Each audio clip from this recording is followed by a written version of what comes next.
Hello friends, आप सब कैसे हैं। आज हम पढ़ने वाले हैं सब ग्रुप की थ्योरम्स के बारे में। कल हमने सब ग्रुप का बेसिक पढ़ा था, सब ग्रुप की डेफिनेशन क्या है। उसके बाद हमने देखा था कि इम्प्रॉपर सब ग्रुप क्या होता है, प्रॉपर सब ग्रुप क्या होता है। H1 इंटरसेक्शन H2 होगा, वो ऑलवेज सब ग्रुप होगा, बट H1 यूनियन H2 है। उसके सब ग्रुप होने के लिए हमें क्या चाहिए, H1 है वो सबसेट होना चाहिए H2 का, एंड H2 है वो सबसेट होना चाहिए किसका, H1 का। आज हम पढ़ने वाले हैं सब ग्रुप के कुछ एग्जाम्पल्स, उससे रिलेटेड मोस्ट इम्पोर्टेंट थ्योरम्स के बारे में। चलिए स्टार्ट करते हैं। यदि हमारे पास ऑर्डर ऑफ जी हो 20 तथा जी हो साइक्लिक ग्रुप है, तब जी में उपग्रुपों की संख्या कैसे फाइंड आउट करेंगे। तो हम देखते हैं कि जी के हमारे पास चक्रीय ग्रुप है तथा ऑर्डर ऑफ जी क्या दे रखा है 20। जी के उपग्रुपों की संख्या देखनी है, तब हम क्या देखेंगे कि 20 के जो हमारे पास जो भाजक होते हैं, इसको डिवाइड करते हैं, उनकी संख्या कितनी है, वही क्या हो जाएगी, इसके उपग्रुपों की संख्या हो जाएगी। तो 20 के भाज्य कौन कौन से होते हैं, 1 से 20 डिवाइड होता है, 2 से होता है, 4 से होता है, 5 से होता है, 10 से एंड 20 से। तो इसके भाज्य कितने हैं हमारे पास, 1 2 3 4 5 6। तो इसके उपग्रुपों की संख्या कितनी होगी हमारे पास, 6। ओके। उसके बाद हमारे पास एक और एग्जाम्पल है। गुणात्मक ग्रुप दिया है G, a square a cube equals to a की पावर 10 इक्वल्स टू डी के उपग्रुपों की संख्या क्या होगी। प्रत्येक अवयव ए की पूर्णांक घात के रूप में है, अतः जी क्या हमारे पास साइक्लिक ग्रुप है, और ऑर्डर ऑफ जी क्या हमारे पास 10 है। उपग्रुपों की संख्या निकालने के लिए हम क्या करेंगे, जो भी हमारे पास उपग्रुप की संख्या पूछेगा उसकी हम क्या कर देंगे, भाजकों की संख्या निकालेंगे। अब हमारे पास 10 है, 10 के भाजक क्या होंगे, 1 होगा, 2 होगा, 5 होगा और 10 होगा। तो इसके उपग्रुपों की संख्या कितनी हो जाएगी हमारे पास, 4। ओके। जनक ए की पावर आर के रूप में होते हैं साइक्लिक ग्रुप के लिए। मैंने आपको बताया जहाँ आर और एन है वो क्या होती हैं, सापेक्षिक अभाज्य संख्या होती है साइक्लिक ग्रुप के अंदर।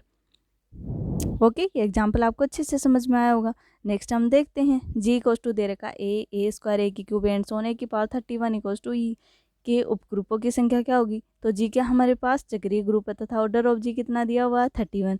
उपग्रुपों की संख्या क्या होगी, 31 के भाजकों की संख्या, 31 के भाजक क्या होंगे, 1 एंड 31। तो इसके उपग्रुपों की संख्या क्या होगी हमारे पास, 2। ओके। तो अभी हमने कुछ एग्जाम्पल किए कि हम उपग्रुपों की संख्या कैसे निकालें।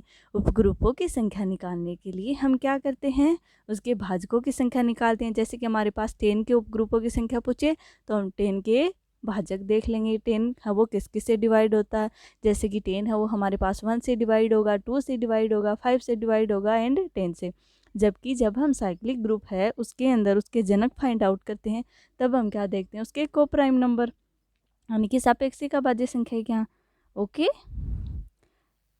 अब नेक्स्ट हम पढ़ने वाले हैं, हमारे पास यदि ऑर्डर ऑफ जी अभाज्य संख्या है, तब उपग्रुपों की संख्या क्या होती है हमारे पास, 2। क्योंकि एक तो 1 होता है और एक वो क्या होता है, स्वयं होता है। जैसे कि 31 अभी हमने देखा, उसके सब ग्रुप कितने थे, 2। जी के अनुचित उपग्रुपों की संख्या भी कितनी होगी, 2।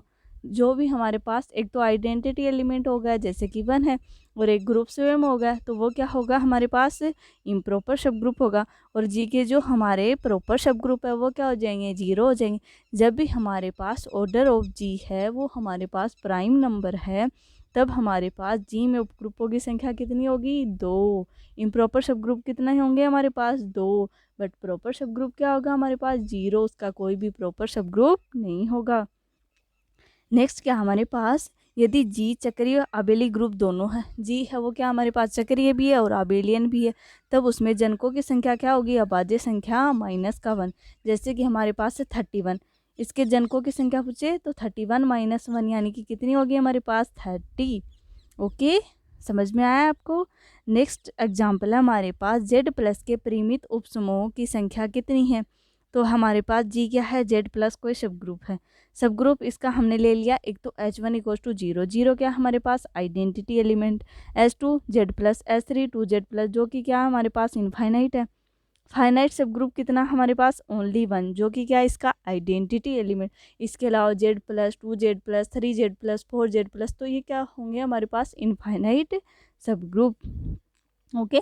ऐसे ही हमारे पास एक और एग्जाम्पल है, जेड प्लस का सब ग्रुप क्या होगा, ई प्लस, जहाँ ई संपूर्णांकों का समुच्चय, या फिर 0 प्लस, जहाँ 0 विषम पूर्णांकों का समुच्चय है, या फिर बोथ ए एंड बी। तो इसका आंसर क्या होगा हमारे पास, ई प्लस, जहाँ ई क्या होना चाहिए, संपूर्णांकों का समूह होना चाहिए। क्यों होना चाहिए, देखते हैं अभी अपन। ग्रुप जेड प्लस दिया हो तो जेड प्लस में एलिमेंट कैसे होंगे, -3, -2, -1, 0, 1, 2, 3 एंड सो ऑन। और ई प्लस में हमारे पास कैसे एलिमेंट होंगे, -4, -2, 0, 2, 4, जो कि क्या हमारे पास ग्रुप है।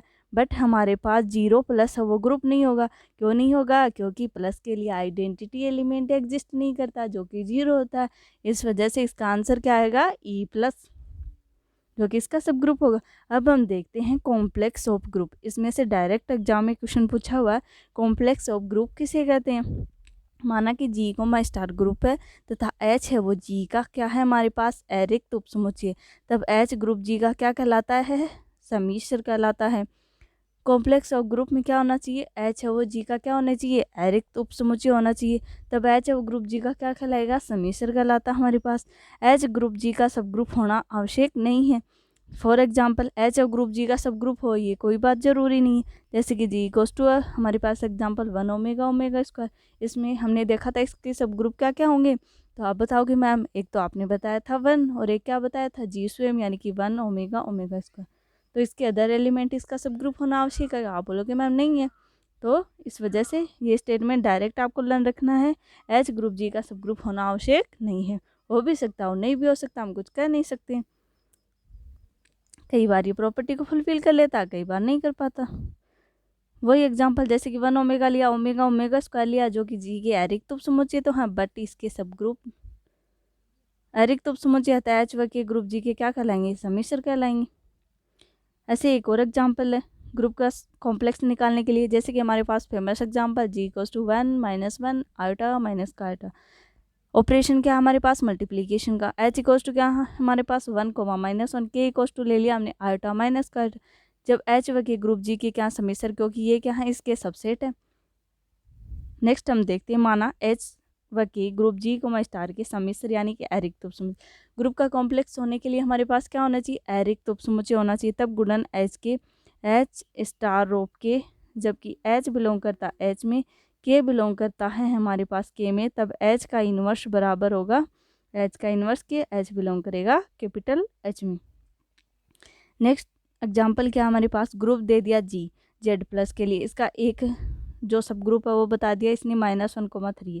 दूसरा बोल दिया कि के इक्वल्स टू 2,4 है। तब जी के उपसमुच्चय क्या होंगे, तो हमने निकाला एच के, माइनस का 1 + 2 हो गया, माइनस का 2 + 2 हो गया, तो 1,357 है।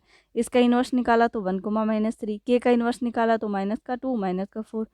प्लस के लिए देखना है तो हमें इसमें क्या ऐड करें कि हमारे पास आइडेंटिटी एलिमेंट मिल जाए, तो वही क्या होता है, उसका इन्वर्स एलिमेंट होता है। इससे हमारे पास एक प्रॉपर्टी क्या आई कि एच की हो सबसेट होता है जी का, अतः एच के बी ग्रुप जी का क्या होता है, कॉम्प्लेक्स होता है। क्योंकि एच के वो क्या होता है, सबसेट होता है जी का, इस वजह से एच के वो क्या होता है, ग्रुप जी का कॉम्प्लेक्स होगा। यदि एच जी का सब ग्रुप है तब एच इनवर्स बराबर क्या होता है हमारे पास, यदि एच है वो जी का क्या है, सब ग्रुप है, क्या हमारे पास सब ग्रुप है, तब हमारे पास क्या होगा, एच इनवर्स किसके बराबर होगा, एच के। परंतु इसका इन्वर्स ट्रू नहीं है। जैसे कि एग्जांपल है जी इक्वल्स टू 1 -1 आयोटा माइनस का आयोटा, संक्रिया क्या मल्टीप्लीकेशन की, एच इक्वल्स टू 1 - का 1, एच इनवर्स 1 - 1 ही होगा, तो एच इनवर्स बराबर है किसके, एच की। बट क्या नहीं है, एच वो जी का सब ग्रुप नहीं है, क्योंकि हमारे पास अगर हम आयोटा माइनस का आयोटा ले, इसकी संक्रिया करवाई आयोटा माइनस आयोटा से, आयोटा स्क्वायर क्या हुआ -1, ये क्या प्लस का, जो कि ग्रुप पे नहीं है, इस वजह से इसका क्या नहीं है, सब ग्रुप नहीं है। नेक्स्ट हम क्या देखने वाले हैं, सिमेट्रिक ग्रुप के बारे में। सिमेट्रिक ग्रुप का S3 है, 1 1 2 1 3 2 3, जो मैंने आपको साइक्लिक ग्रुप में भी बताया था और परम्यूटेशन ग्रुप में भी बताया था इसके बारे में। इसके सब ग्रुप क्या होते हैं हमारे पास, इसका सब ग्रुप है हमारे पास H इक्वल्स टू 1 1 2। कोई भी हमने दो ग्रुप से एलिमेंट उठाए, उनकी संक्रिया करवाई, अगर वो एलिमेंट उसी ग्रुप में आती है तो वो क्या होता है, उसका सब ग्रुप होता है। तो H इनवर्स क्या है हमारे पास, H के बराबर है, सम्मिश्र एच जी का सब ग्रुप, अतः हमारे पास क्या होगा, एच का इन्वर्स क्या है हमारे पास, एच के बराबर है। सम्मिश्र एच परिमित ग्रुप जी का सब ग्रुप है, यदि H of H equals to क्या हो हमारे पास, एच ओ। यदि एच व के ग्रुप जी के सम्मिश्र है तब हमारे पास एच के का होल इनवर्स किसके बराबर होगा, के का इनवर्स एच का इनवर्स। मोस्ट इम्पोर्टेंट प्रॉपर्टी है, डायरेक्ट लर्न रखना है इसको। Okay done. यदि हमारे पास H व K ग्रुप G के सब ग्रुप हैं तब H के ग्रुप G का सब ग्रुप होना आवश्यक नहीं है। यदि हमारे पास H है और K है, वो क्या ग्रुप G के सब ग्रुप हैं, तब H K का ग्रुप G का सब ग्रुप होना ज़रूरी नहीं है, परंतु H K भी G का सब ग्रुप होगा। यदि G अबेलियन ग्रुप हो, दो कंडीशन होगी तब ये क्या होगा, इसका सब ग्रुप होगा। पहली तो G क्या होना चाहिए, हमारे पास अबेलियन होना चाहिए। नेक्स्ट क्या हमारे पास H K इक्वल्स टू क्या होना चाहिए, K of H। Okay done. Next हम देखने वाले हैं, ये एग्जाम्पल था इसका छोटा सा। अब हमारे पास है सब ग्रुप की मोस्ट इंपॉर्टेंट प्रॉपर्टीज। सब ग्रुप H इक्वल्स टू जैसे कि 1, 1,2 जो कि हमने कहाँ से लिया, सिमेट्रिक ग्रुप S3 से। एक एलिमेंट ले लिया हमने की का, गुणन करवाया H की का। H3 है वो S3 का सब ग्रुप नहीं, क्योंकि ऑर्डर ऑफ H की है वो तो हमारे पास है 4, बट हमारे पास ऑर्डर ऑफ S3 है वो क्या होता है 6। दोनों का ऑर्डर सेम नहीं है, इस वजह से ये इसका भाजक नहीं होगा, जो कि लैग्रेंजेस थ्योरम का स्टेटमेंट था कि उपग्रुप का ऑर्डर है वो ग्रुप के ऑर्डर को डिवाइड करना चाहिए। या तो हमारे पास क्या हुआ 4/6 इसको डिवाइड करेगा क्या, तो आप बोलोगे मैम नहीं करेगा, नहीं करेगा तो ये क्या नहीं होगा, इसका सब ग्रुप नहीं होगा। Okay done. नेक्स्ट हम देखते हैं, मोस्ट इम्पॉर्टेंट फॉर्मूला है, यदि H व K फाइनाइट ग्रुप G के सब ग्रुप हैं, H और K हम वो हमारे पास फाइनाइट ग्रुप है, G के सब ग्रुप हैं, तब हमारे पास क्या होता है, ऑर्डर ऑफ H K ये इक्वल्स टू होता है order of H order of K divided by order of H intersection K। यदि H व K परिमित ग्रुप G के सब ग्रुप हैं, तब हमारे पास order of H K equals to होता है order of H order of K अपॉन में order of H intersection K। इससे डायरेक्ट एग्जाम में क्वेश्चन बनता है, ये फॉर्मूला आपको लर्न करके रखना है। यदि हमारे पास ऑर्डर ऑफ H है वो M है तथा ऑर्डर ऑफ K है वो N है, जहाँ M और N क्या हमारे पास को प्राइम नंबर हैं, तब हमारे पास order of H intersection K क्या होगा, 1 होगा। जैसे कि मैंने बोला आपको 31 एंड 29, तो इनका order of H intersection K क्या आएगा, हमारे पास 1 आएगा। जैसे कि अभी एग्जाम्पल देखते हैं, हमारे पास ऑर्डर ऑफ H 3 दिया, ऑर्डर ऑफ K 5 दिया, तब हमारे पास ऑर्डर ऑफ H इंटरसेक्शन क्या है, 1 है। H व K G के सब ग्रुप है, H इंटरसेक्शन K है वो G का सब ग्रुप होगा, H इंटरसेक्शन K वो इसका सबसेट भी होगा, H का भी और K का भी, जो कि क्या हमारे पास लैग्रेंजेस थ्योरम का ही स्टेटमेंट है। जैसे कि हमारे पास कुछ एग्जाम्पल दे के क्वेश्चन पूछा, ऑर्डर ऑफ H है वो तो दे रखा 13, ऑर्डर ऑफ K है वो दे रखा हमारे पास 7, तो ऑर्डर ऑफ H K का मान क्या होगा हमारे पास, order of H order of K अपॉन में order of H intersection K। Okay इससे हम डायरेक्ट फाइंड आउट कर सकते हैं कि 13 मल्टीप्लाई बाई 7 दोनों का इंटरसेक्शन क्या 1 इक्वल्स टू कितना आ गया हमारे पास 91।